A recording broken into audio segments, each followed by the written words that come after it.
Okay. Hi. You connected to the wired network because I Oh, see okay. that the No, no, I'm not. Wi-Fi is not that. I don't know if it's a problem on my. It's that was a good point. So last time Because we also I'm had. not able to connect to here. So Okay, yeah. just I don't know if you have to reconnect. Okay, I don't see it done. You need a dongle. No, yeah. I can. Do you have an USB port or Yeah, USB-C. USB-C? USB. Yeah, I can find the dongle Yeah, if you. yeah. Excellent.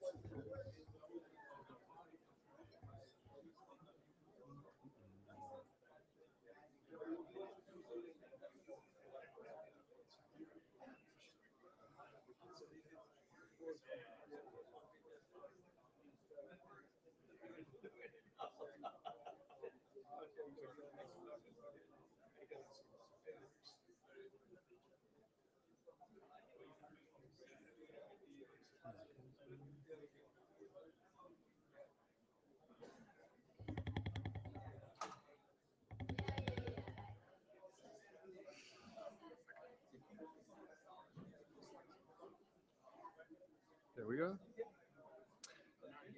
Okay, it's just a couple of minutes past 2, so let's get started.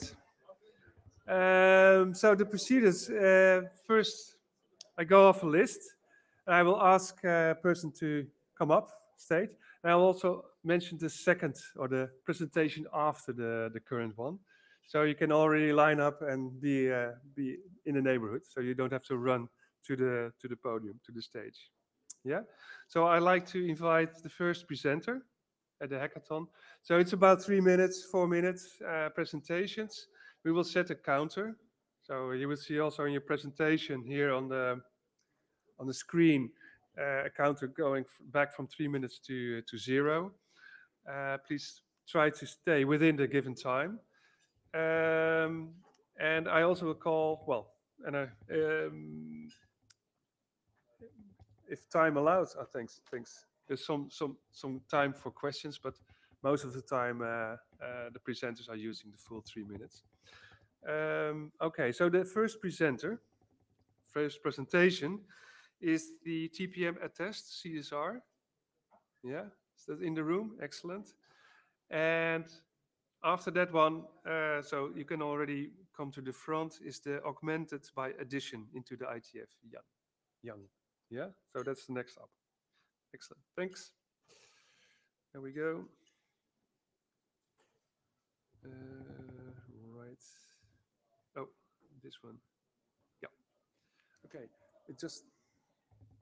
I can use the arrows. Okay. Yeah. Okay.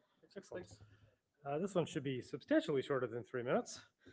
So we've been hacking at taking attestations from a TPM and embedding them into a PKI CSR so you can submit them to a certificate authority. This is implementation experience for a draft that's currently active in the LAMPS working group. Trusted platform module, certificate signing request, PKI, public key infrastructure. Yeah, okay. So the draft that we're getting experience for is draft IETF LAMPS CSR attestation. The goal here of the hackathon weekend was to generate samples for the appendix to go in the draft. So the goal is basically, the flow is basically this. We want to query the TPM on my laptop. We want it to generate some attestation data. We're using TPM dev tools for that. We want to take that data. We want to wrap it in ASN1 encoding so that we can then embed it into a certificate signing request so that that can then be sent up to a CA to be turned into a certificate. Yeah, and then conquer the world. We've actually made pretty good progress at this. So what got done is basically that. We're probably in the next 45 minutes going to have that sample fully generated. So that's given us great implementation experience with the draft. The code that we're hacking on is in GitHub here. What we learned, this has been a great sharing experience. I really want to thank Monty. He's a TCG TPM guy, came to the hackathon for the first time and has really been able to cross-pollinate experience with the IETF PKI people and the TCG people. So we've, I think, learned quite a bit from each other this weekend, which has been great. And that's the team. It's been the four of us, Hannes, Monty, Corey, and myself. Thank you.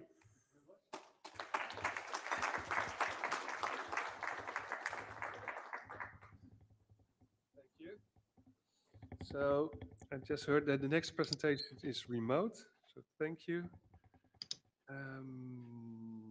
Right, stop slides. Hi there. Shall I run the slides, or do you want to run the slides yourself? I have asked for permission to share. Yeah. And the next presentation after this one will be the CBOR serialization. Okay. Okay. Can you see my screen?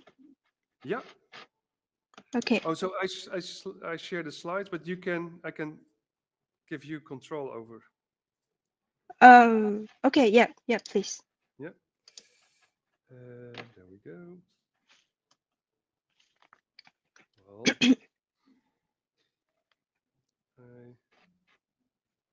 no, I'm a little bit lost. Sorry.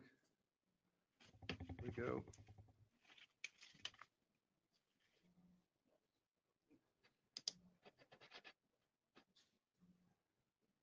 I think now you can control the slides. Yeah. Okay. Thank Go you. ahead. So I'm happy to share with you the second version of our draft augmented by addition into the IETF Young library. And in this hackathons, we have provided an implementation of the feature augmented bytes in the open source library, libyang and sysreport. And it is demonstrated on the running instance of net2peer2. So that we could see that by sending a GET request and we get all the information we need. And the I cannot see it. Okay. The motivation for this draft is to provide provide an easy solution for getting the entire YARN dependency of one modules. And on the right side of the picture is one use case we have currently, and which is the most important one. In this YARN Kafka data mesh architecture, we have a schema registry that's connecting the data collector and the data consumer to preserve the YARN schema, the YARN semantics, so that it can be accessible for both parties.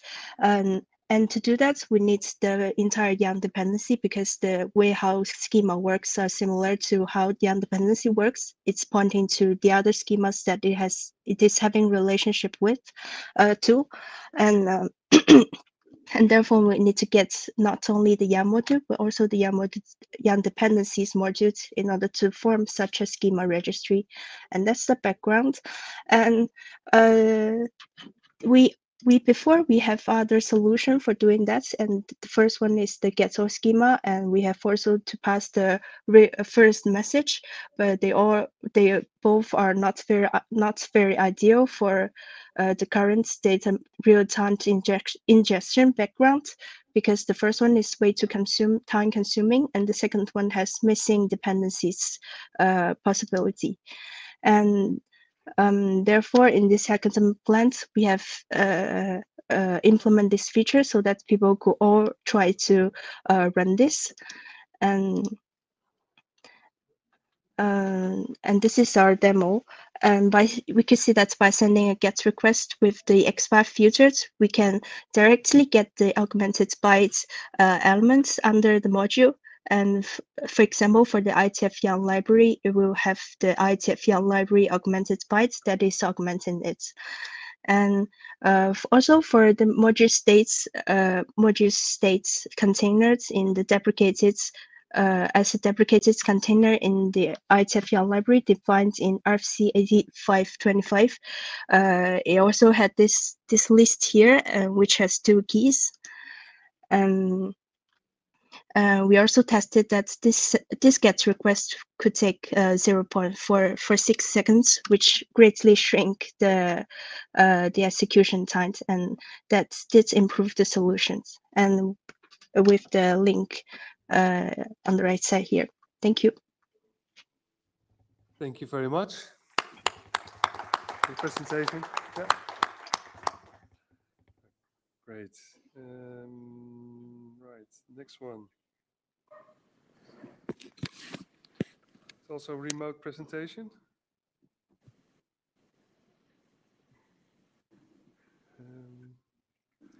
So the CBOR serialization. And the next one after CBOR serialization will be the MSR6 on evaluation of MSR6. Good. Okay, Lawrence, you're giving the presentation? Yes, hi, this is Lawrence. Okay, shall I share the control to the slides to you?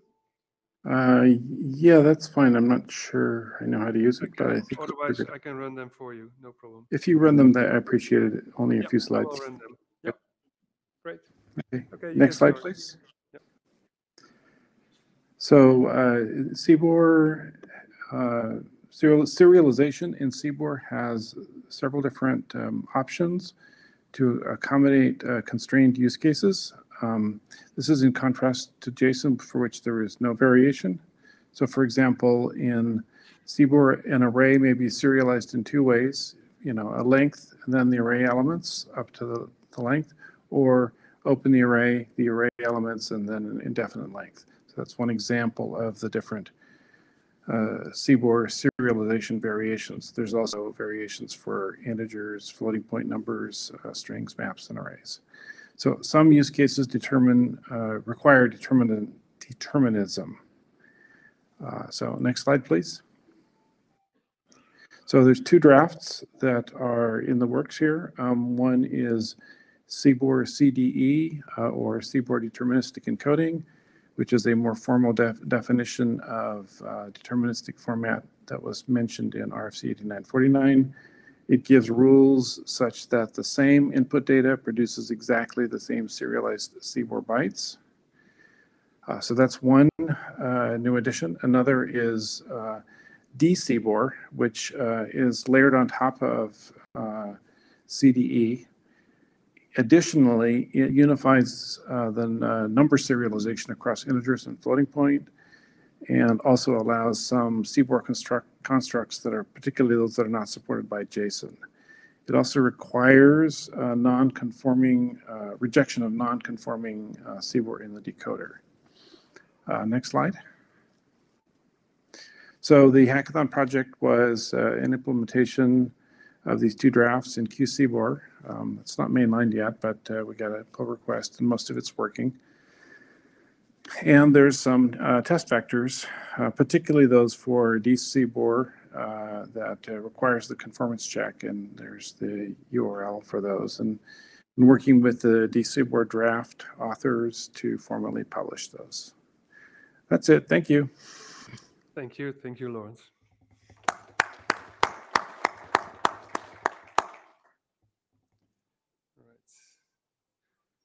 Okay, next up is the evaluation of MSR6. Is the remote or here? I will put it up. Maybe somebody. There we go.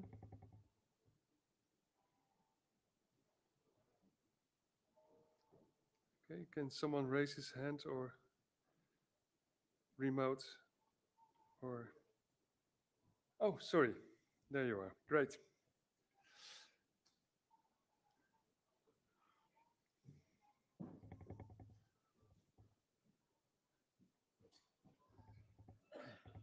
You can use the arrows. Yeah.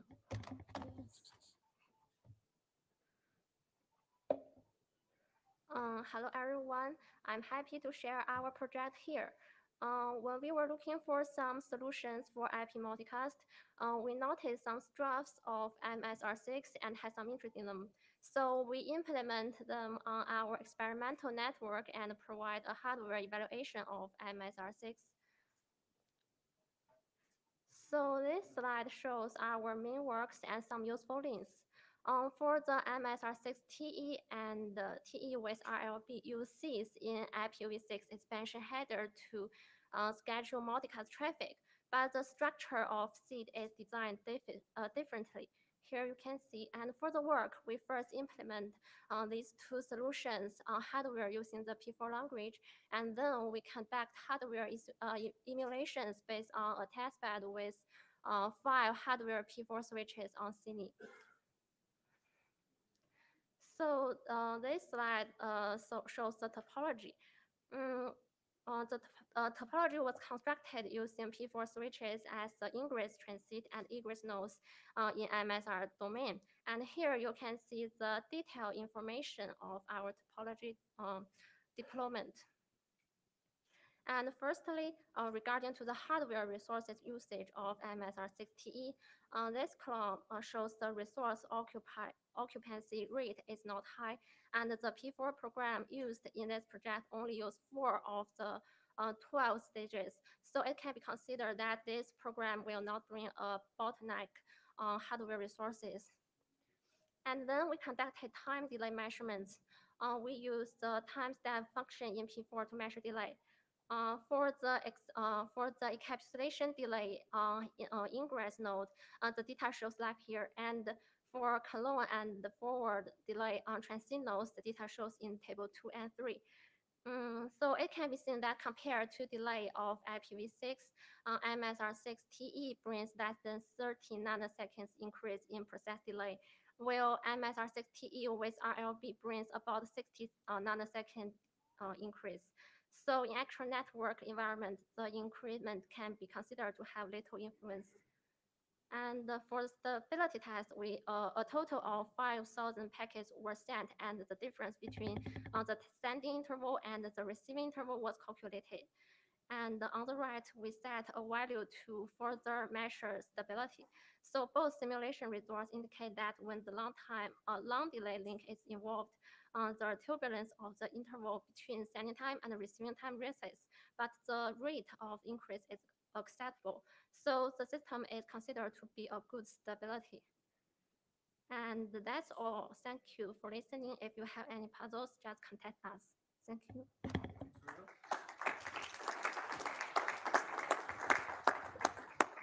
Thank you very much. Up next is, where you been now? Okay, so the next one is the HTTP signature authentication. It's now. Is in the room? Yeah, excellent. And after that, the presentation, network attestations, NASR, network attestations. There we go. Hi. Hi. Hey, You thanks. can use this one. Success. Very good. Hi, everyone. We worked on HTTP signature authentication this time.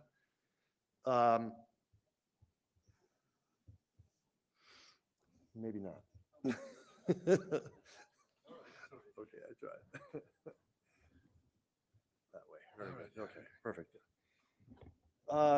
This is a draft working its way through the HTTP BIS working group, providing a way to provide authenticated HTTP resources without telegraphing you're doing so. So a client that provides correct authentication without any additional flows, and a server that just gives a generic error on failure to reduce the utility of probing hosts that offer authenticated resources.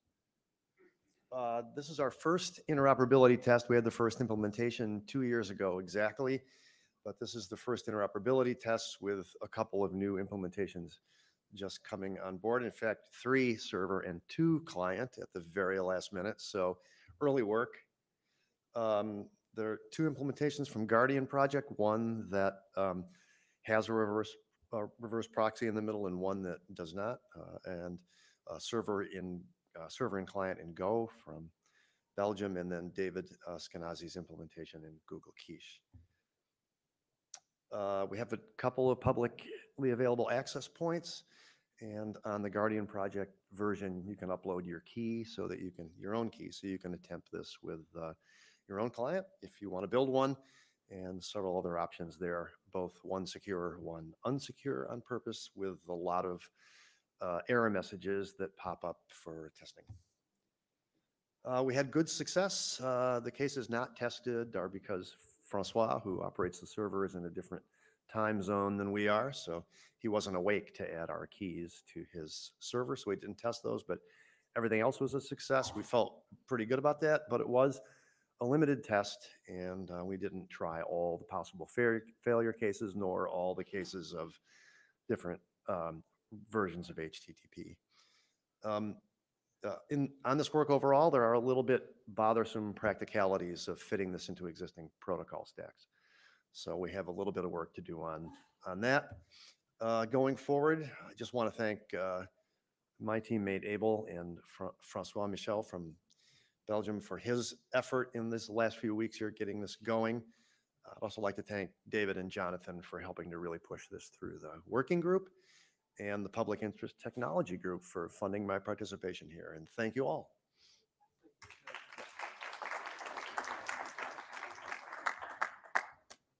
Thank you. Excellent. Right, so up next is it's you. Excellent. And after that is the PQ in X509 table over there, I guess. Right, there you go. Yeah, you can use these as control. Wonderful. Hi, I'm happy to share a new initiative. It's called Network Attestation for Secure Routing. It's a little bit cross area between the routing area and the security area. So for anyone who's familiar with the path validation, it's a derived work with that. The problem statement is that traditional routing security only guarantees the correct reachability and does not guarantee some more advanced security like predictability of forwarding behaviors of the devices. And when it goes wrong, it does not have kind of auditability. The motivation is that some security sensitive clients of the operators, for example, like the financial institutions, they want their sensitive data to forward only via trusted devices, and they want their data to only stay on this trusted line and does not want deviation from this, and hence may lead to data leakage. And the solution we have here is we want to reuse the IETF work, the RATS working group. For those who might be interested in RATS, is that provides a way to create a trustworthiness of a device of a single point by remote testing it.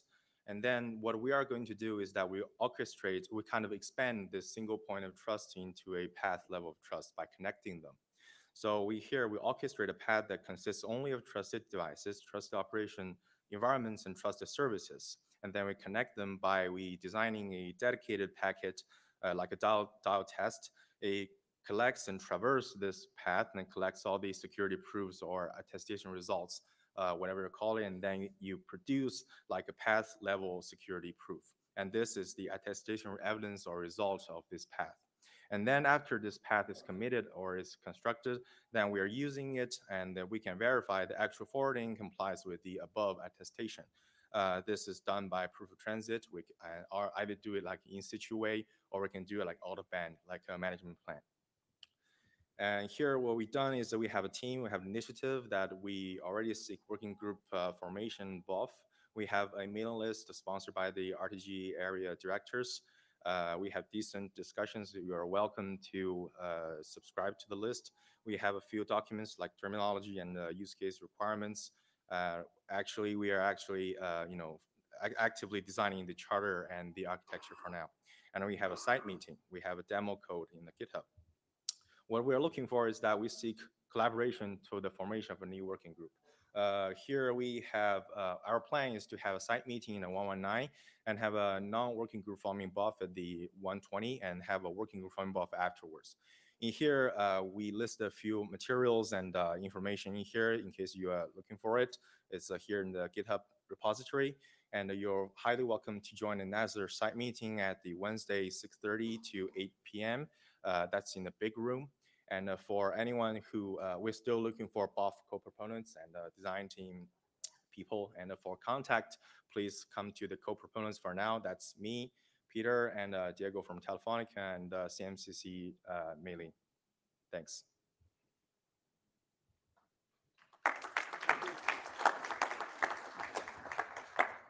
Thank you.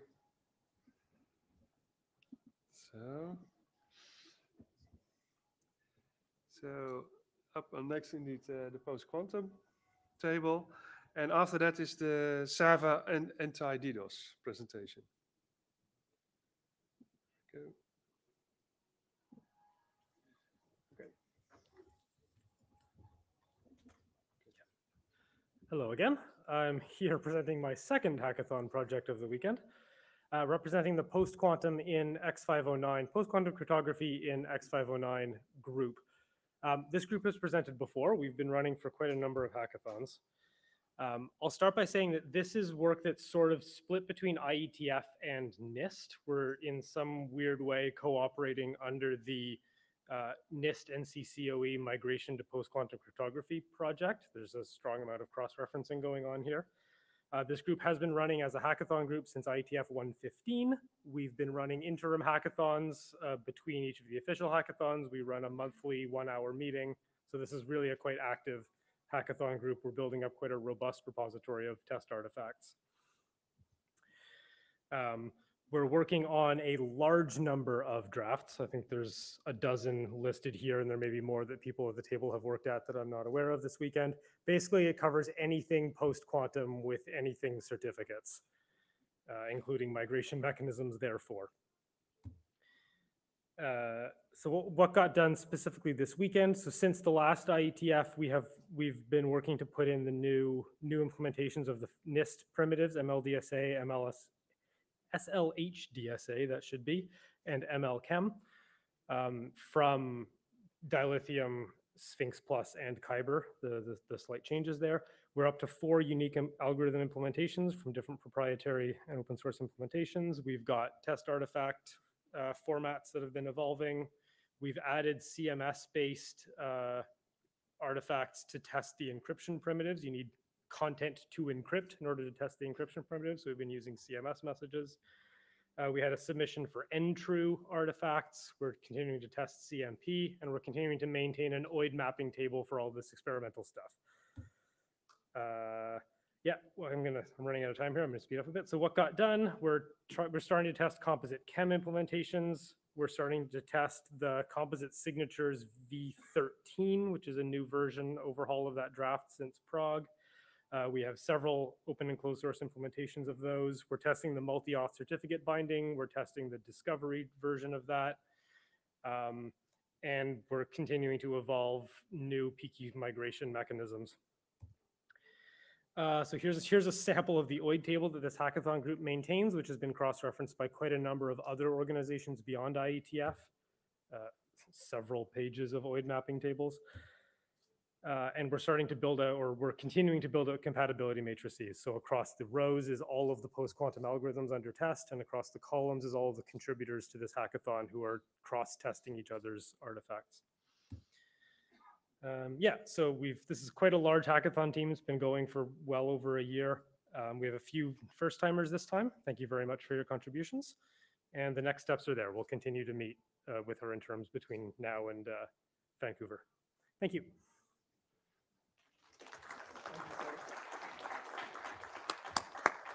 Thank you very much, and also happy to see the successful continuation of your hackathon project.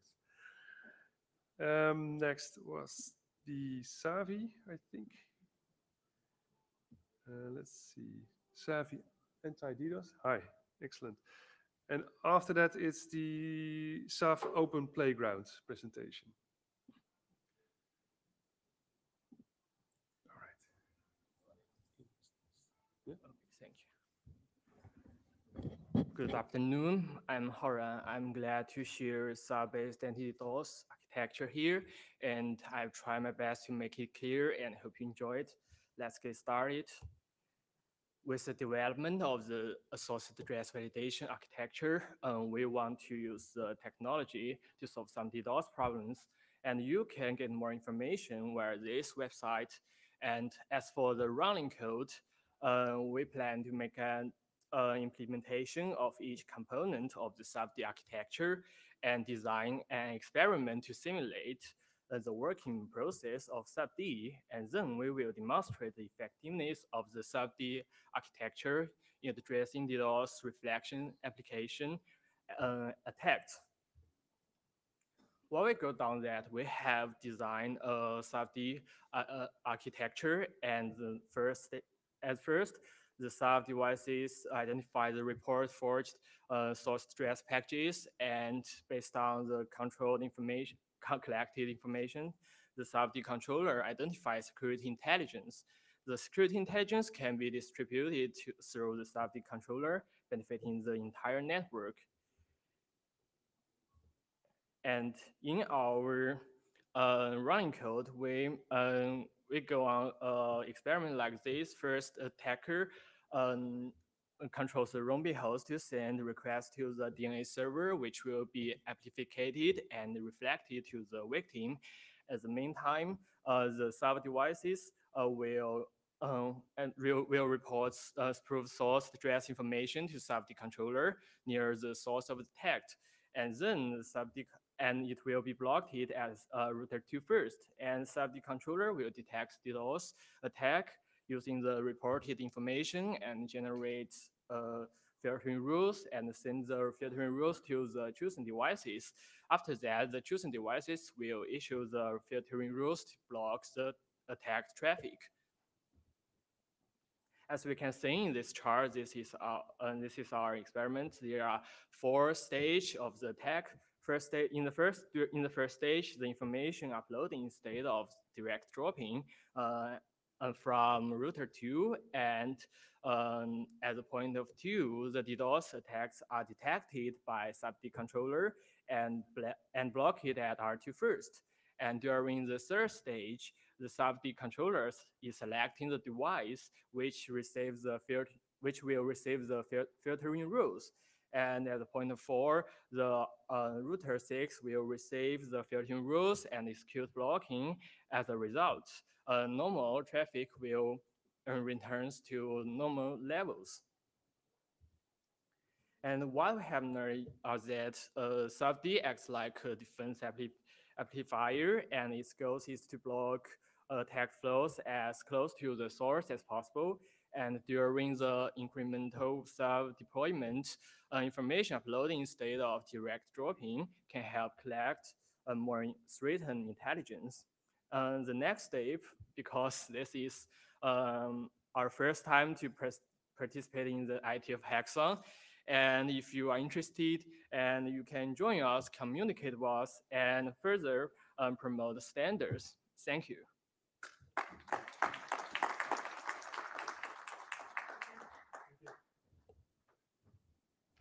Excellent, thanks. All righty.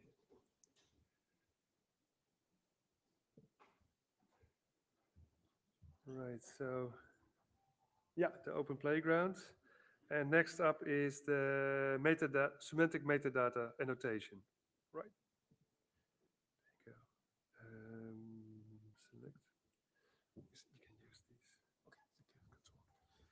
these. Good afternoon, everyone. I'm Li Binliu from Zhongguancun Lab. Today, I will introduce our Hackathon project, so Open Playground, in Subnet work group. Regarding to our Hackathon plan, we are going to implement a signed Subnet peering information object for deploying inter-domain Subnet. We have designed this object for accelerating the sub-specific information communication maximum in the partial deployment scenarios. For the detailed information about this project, you can refer to this draft. And we will present it in the meetings of Subnet and sit-ups, and welcome to join these meetings and to comment. Second, we are going to implement an operation module, which is designed to facilitate the emulations of some mechanisms through the configurations. And third, we are also going to implement a sub information base, which is proposed in the intra-domain and the inter-domain architecture drafts, which consolidates the cell-related information from various sources. What we got done, we have designed a unified configuration template and emulated the cell mechanism through the configuration, which helps simplify the emulations of the cell mechanisms. In the previous implementation, each component needs to a configuration file, but now we can use one configuration for all the components. The operation module helps translate it to the configurations of other modules. We have used cell information base to store all cell-related information from various sources. And we also added a new component called Link Manager, and I implemented different communication methods, including gRPC, HTTP, and QUIC, which is used to obtain the cell-related information from their sources. Okay, what we have learned, we made a list of 3 here. First, unified configuration templates improve the emulation efficiency of some mechanisms and help simplify the emulation operations. Second, with the optimized disk structure of SIP and its interfaces for communicating and storing cell-related information, the cell app and the web interface can retrieve all required cell-related information with the cell agent, which improves the system emulation performance. Third, the cell agent can make the implementation and the emulation of new cell mechanism easy and has good scalability. So do not wait. We suggest you try it now. This is our team members. Thank you very much for the contributions. And welcome to join us to promote the project together. And feel free to share any ideas at our discussion page. Thank you very much.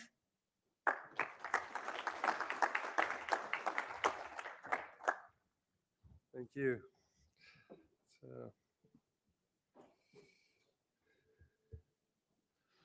Right, so next up is the semantic metadata annotation. Is it in the room or remote? Hello. Yeah, okay, hi. Shall I Hi, run folks. so Vincenzo, shall I run the slides? Do you want to run the slides? Yes, please. Yep, okay, please. Will I get start. control over them? Yep, I will hand over control. There you go. Thank you very Should now much. be able to run the slides yourself. Yep. Yes, I think so. Yeah, thanks a Yeah, lot. okay, So this presentation is about this project called Antagonist, which stands for Anomaly Tagging on Historical Data.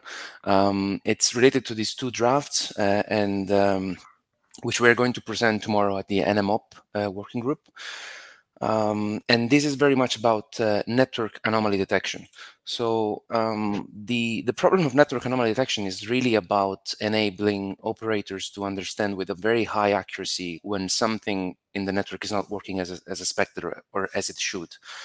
And in the drafts we worked on, we defined a couple of young models for providing a structured exchange of network anomaly related data and information between different actors. Let's say things like network operators, vendors, academic researchers, and so forth, and also between network experts and AI algorithms. So we've seen in the last few years, AI is being used more and more to detect anomalies and anomalous behaviors. And the idea here is to help operators to understand if with their network anomaly detection systems, they're doing a good job, if there is a way to improve iteratively over time, and if something can be learned through this iterative process. For this hackathon, the plan was to, we started actually from a piece of software we started developed at the last hackathon, 118. And in this hackathon, we plan to validate the new version of the Young models through this implementation. And and to extend the proof of concept which was existing by first of all exposing an API which is based on the young models that are defined in the drafts, and to make the project completely agnostic from any time series database, as previously was based on Grafana and InfluxDB. This version actually extends the project by relying on an internal storage based on PostgreSQL, and using Grafana and InfluxDB just as an example. So everyone can actually right now build any plugin and plug any time series database. And there's mainly two use cases which we wanted to assure to support in these hackathon. One was about enabling users, in this case network operators, to tag symptoms and network anomalies in the time series data. So basically providing some ground truth. And the other use case was about reading the data which was provided, let's say, for example, by AI algorithms, and validate this kind of this kind of information and metadata through the GUI. So the architecture we proposed, there's a core element which stores the information on PostgreSQL, as I mentioned before, and exposes this REST API, which is following the format of the young models in the drafts. And then we built a front end and a plugin for InfluxDB and Grafana to put information into the core system. And very briefly, a couple of screenshots of how the user can tag the symptoms and add the information about the network anomalies into the system. And this is a quick example of how the user can actually review the information, and in this case tag false positive and false negatives to improve the information iteratively. In terms of next steps, we are planning to validate this project with network operational data from operators, and then to finalize the validation of the data models based on that data. Thanks to the team who participated to the hackathon, and this is it. Thanks a lot, guys.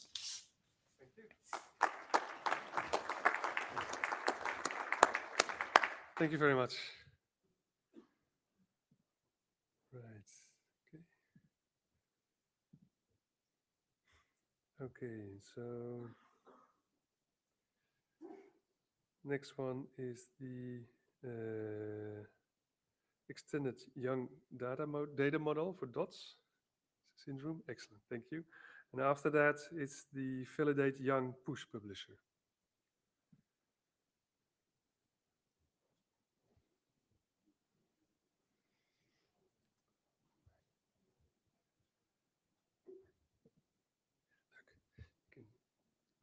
Thank you.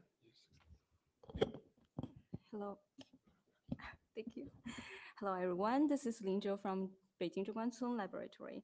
And this project is about the extended young data model for DDoS used in DDoS mitigation. The consistently evolving DDoS attacks pose a significant threat to cyber world. It shows the DDoS attacks happens more frequently and becomes more intelligent, and also shows the feature of hypervolumetric. With this trends, the traditional defense shows some problems, such as the slow and inaccurate attack detection. So we need a collaborative mitigation now. DDoS open threat signaling, which means DOS protocol, is used for coordinated response to DDoS attacks. It can use between any device or software product involved in DDoS mitigation. But we found the DOS protocol no longer meets the requirements for some collaborative mitigation needs due to the limited pre-configuration information and so on. So we make an example scenario to we want to extend the data model and show its evaluation. In this scenario, we the client initiates a collaborative mitigation request to the server, which contains the mitigation requirements such as the IP address, protocol, mitigation resources, and the information about the attack features such as the attack type, average packet length, and BPS or PPS or something like that. And with this kind of information, the security operator operation center of the operator can directly use the recent net flow data match with the attack features in the mitigation request in order to achieve second level association attacking confirmation. So we implement the extended data model in a test bed, and with the extended collaborative mitigation model, the operators can start the collaborative mitigation 43% faster, and hopefully in the real network, we think the mitigation time can be reduced from minute level to second level. And if you want to get more details, please see our draft. And if anybody cares, if anybody is interested in, please contact me, Linjo. Thanks.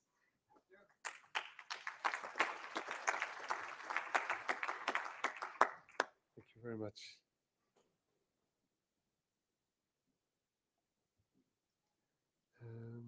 Next one up is the validated Young Push publisher. Is that okay? Excellent. And after that is the ultra low latency crypto presentation. There you go. It's up yours. Perfect. Just yep. Excellent. Good afternoon, everybody. So in this project, we were validating Yang Push Publisher against data collection. We have two vendor implementations on the Yang Push Publisher side and one on the Yang Push Receiver side. We have a test repository with the test results and also the PCAPs. Then this is about integration into natively Yang Push into Apache Kafka. We have several documents describing extensions on Yang Push to make this integration seamless. And here we have an example subscription startup notification message with extension on hostname sequencing and publisher ID. Another example from a subscription startup message, but this time having actually the Yang module, the subscribed Yang module name, revision and revision label, so the semantic version of the XPath. And here, push update message example with the hostname and sequencing and publisher ID. A push change update notification. Here also on top the so-called observation ID when the state change occurred in the network. And here a comparison table between the different vendor implementations and the several drafts we have, at which stage we are at the moment. And that's the team behind. Half of it was remotely, half of it here. Thanks a lot.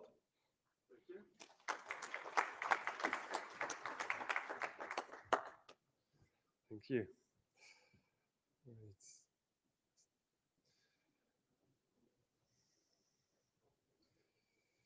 There we are. So the ultra low latency crypto is in the room or remote?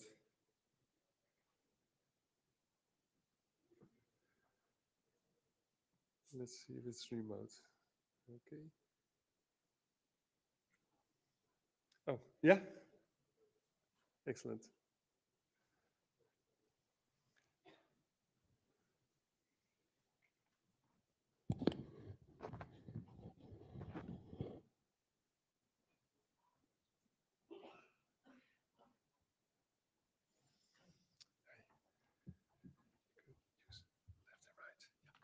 Okay.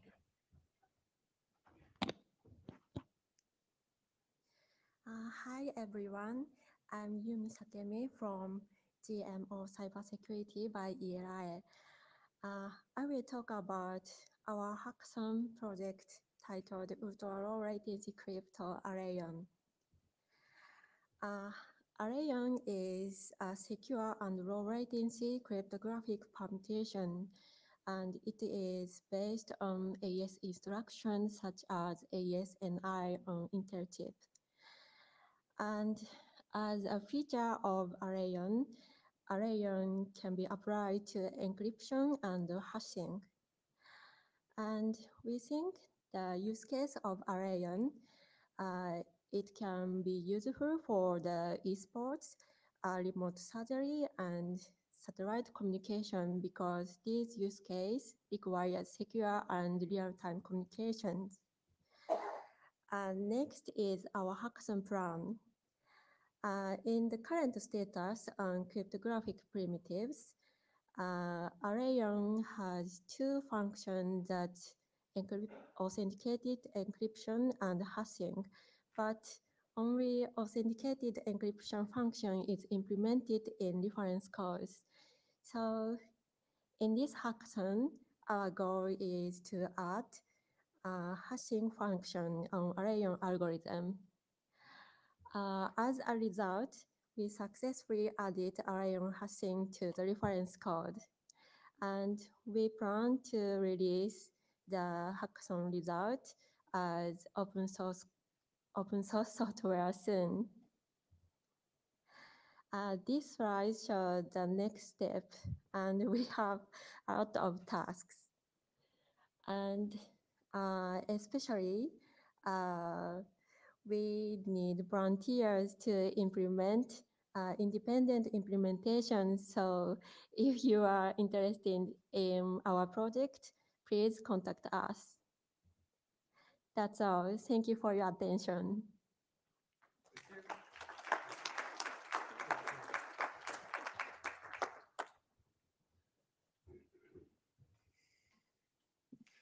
Right. We are now at the ASPA RPKI RTR presentation. Are you in the room? Where's the remote? Oh, it's in the room. Excellent. And after that is the presentation on the fake conversation generator. All right.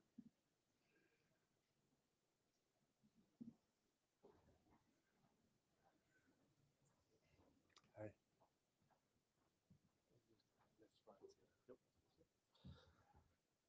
All right. Hello, everyone. I'm part of a team of 4 people. 3 of us, it's our first IETF hackathon.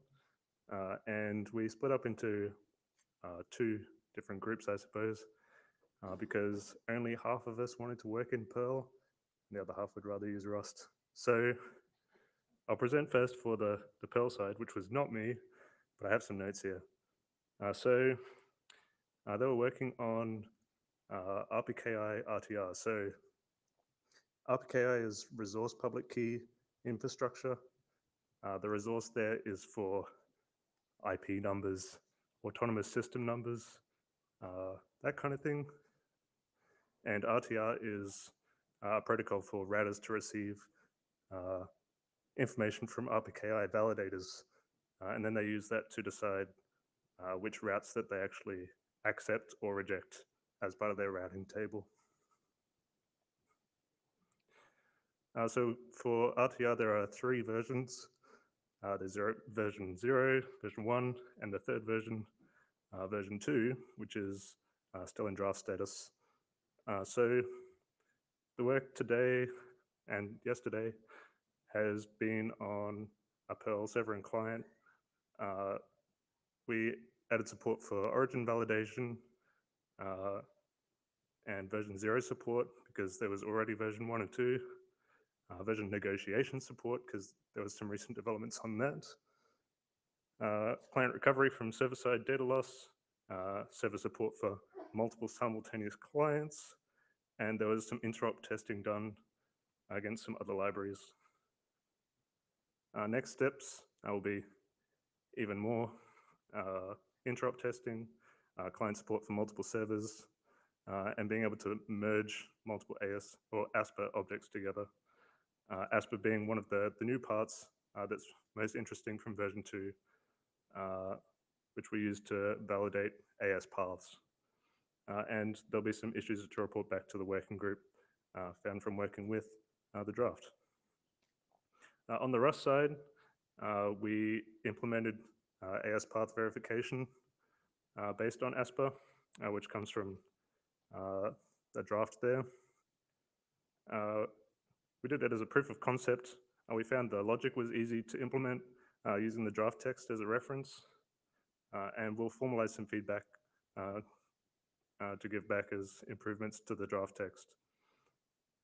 We tested our implementation against multiple scenarios to validate correctness. As far as we can tell, it was going very well, but the code for that is not public yet.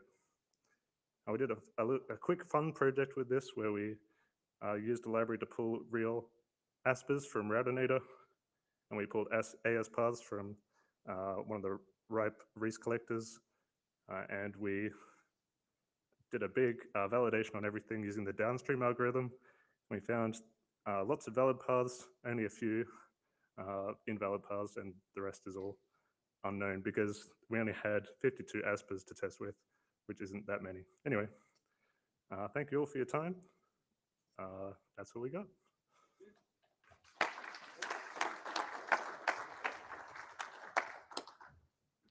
Thank you for the overview of your results. Very nice. Next up is the, let's see, we are here. The fake conversation generator. Okay, over there. And after that is the Hackathon DNS results.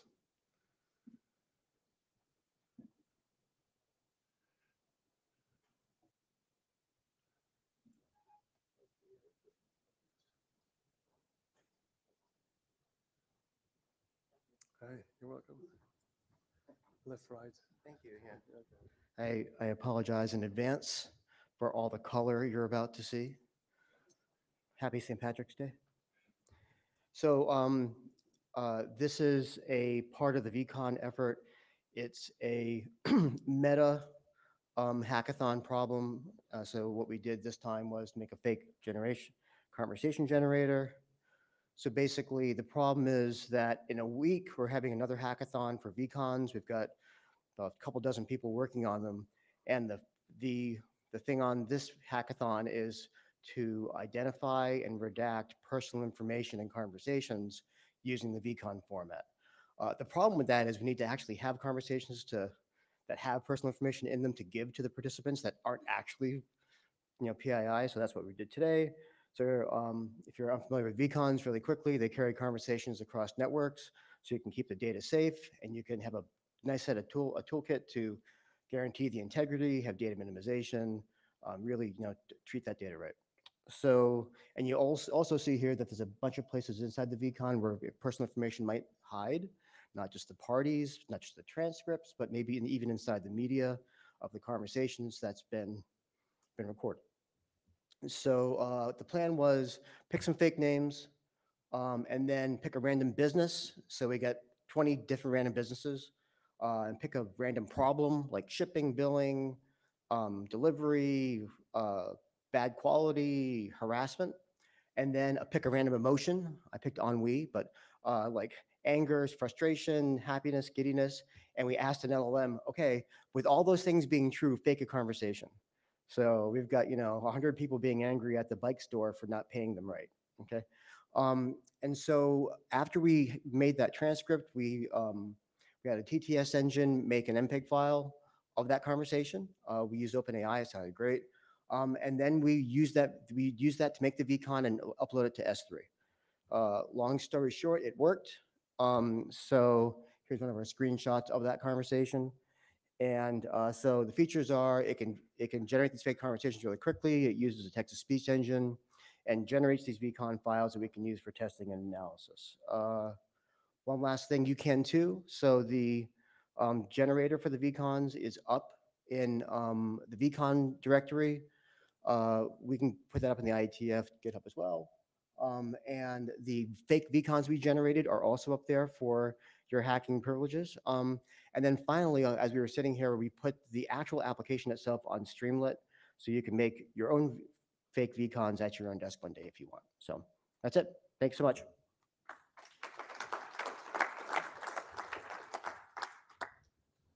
Thank you. Up next. So, all right. DNS up, and after the DNS presentation, there will be the intent-based network management presentation. Okay, there you go. You have a few more minutes? Yeah, you have 6 minutes. Okay. Charles is in charge. Okay, so yes, we the DNS cabal had another hackathon, and we discussed a lot of things and made a lot of things, and here are the results. So there are basically three things that we did. First thing is compact denial of existence for DNSSEC. It sounds very philosophical and is actually quite philosophical. It means so it's quite hard to prove that a name does not exist in DNSSEC. It needs a lot of signatures. And this is a sort of trick to say, yeah, the name exists, just not the type that you asked for. And in the NSEC saying that is a type saying the name does not exist, the annexed domain type. And yeah, so it's two authoritative name servers have been equipped with this new protocol, the ADNS server and the drink server. The ADNS server is written in Python from Schumann and drink is from Stefan Bortsmeier. And they said compact denial of existence is simple to implement. It's no problem, straightforward. R-code restoration, that's if the resolver returns the non-existent domain to the stub resolver, it resets the R-code to an next domain. That's also straightforward. There are a few questions or suggestions to the draft came up while working on this hack. One of them is if there's a direct query for the NX name, the name does not exist, then the draft says form error is returned. And that should be augmented with an extended DNS error saying, you know, you ask for a name that actually does not exist. And how should resolvers respond to non-DNSSEC clients? Right? Should it be no data response as well, or should it be NX domain? Then DLEG. So this is a new initiative or initiative to review how delegations are done in DNS. And there will be a bot next Tuesday at 12:30.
We also augment the zone with legacy and SR sets and glue extracted from the DLEG record or from the SVCB record if it's an alias.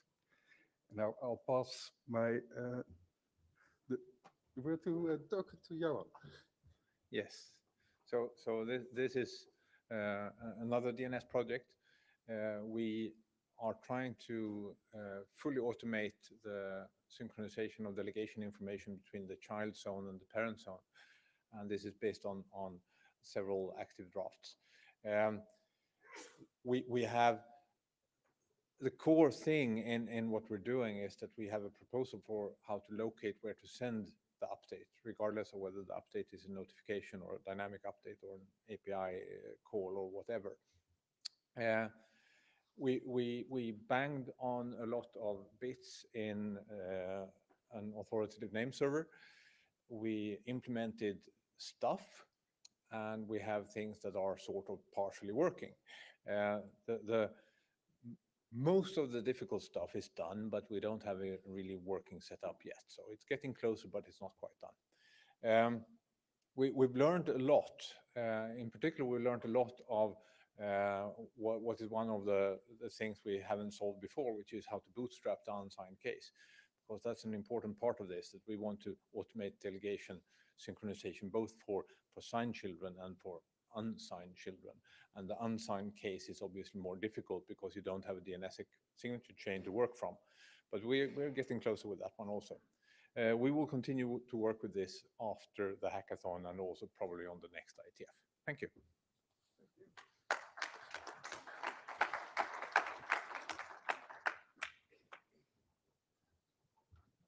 Thank you for the updates.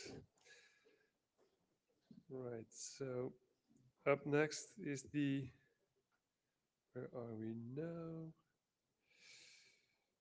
The intent-based network management project.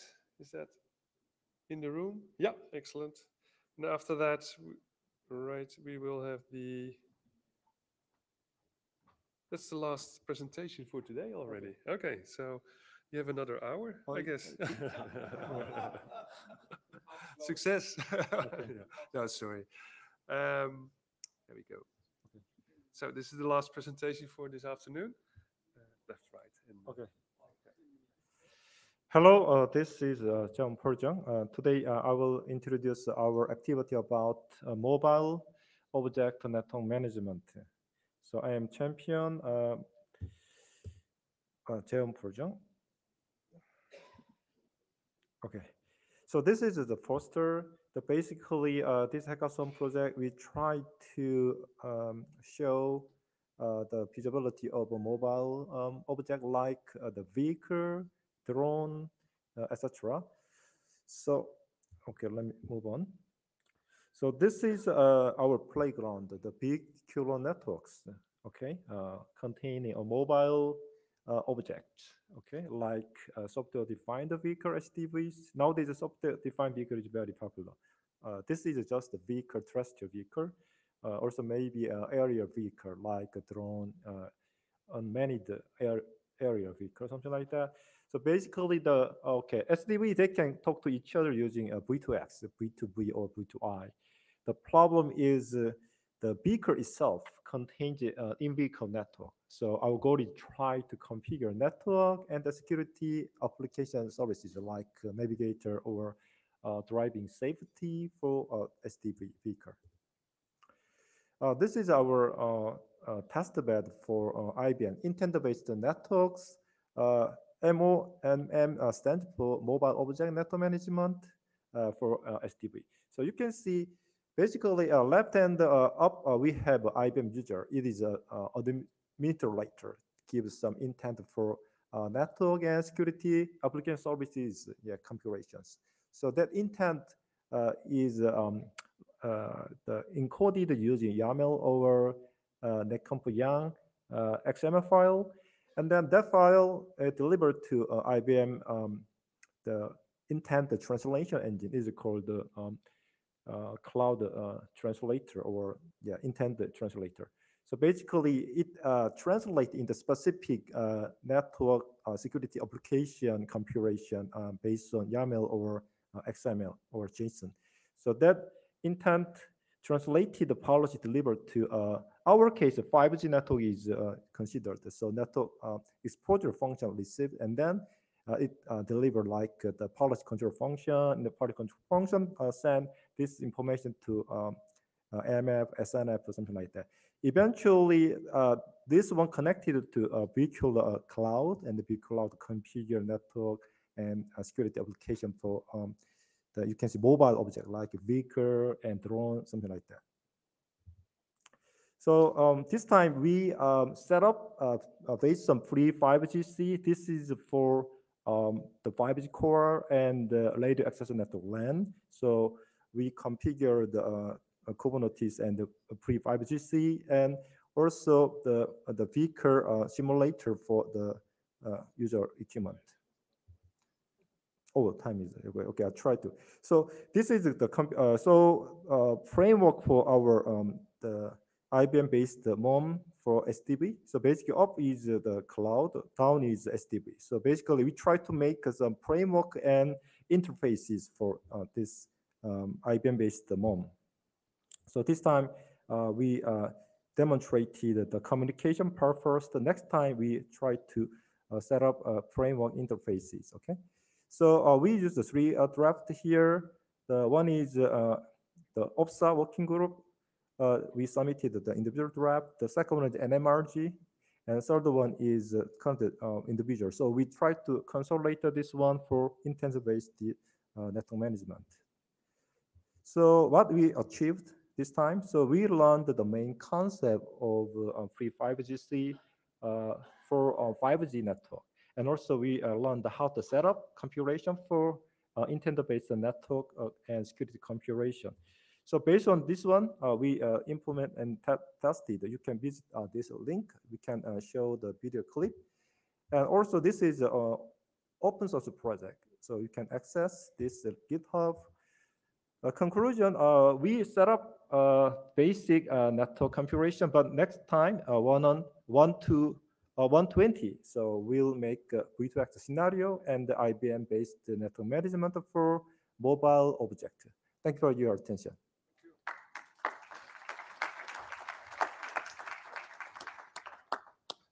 So thank you all. Did I miss a presentation? This is your last chance. No?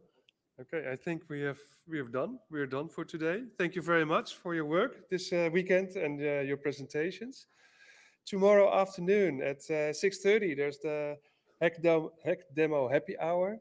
So if you want to present your results to a broader IETF community, not only the hackathon people here now in the room, but also to the other participants, just list your name on the Hackathon Wiki. So on the Hackathon Wiki, there's a Hack Demo Happy Hour. Put your name on that list, and we see each other tomorrow at 6:30. Please register before 1 o'clock afternoon tomorrow for the organization. And before I close, I would like to thank the sponsors, the running code sponsors. Those Ericsson, the gold sponsor, Meta, the silver sponsor, and the bronze sponsors, CNEC and ICANN. Thanks. They made it the weekend possible. They provided for they paid for the food and for the joy. Okay, thank you.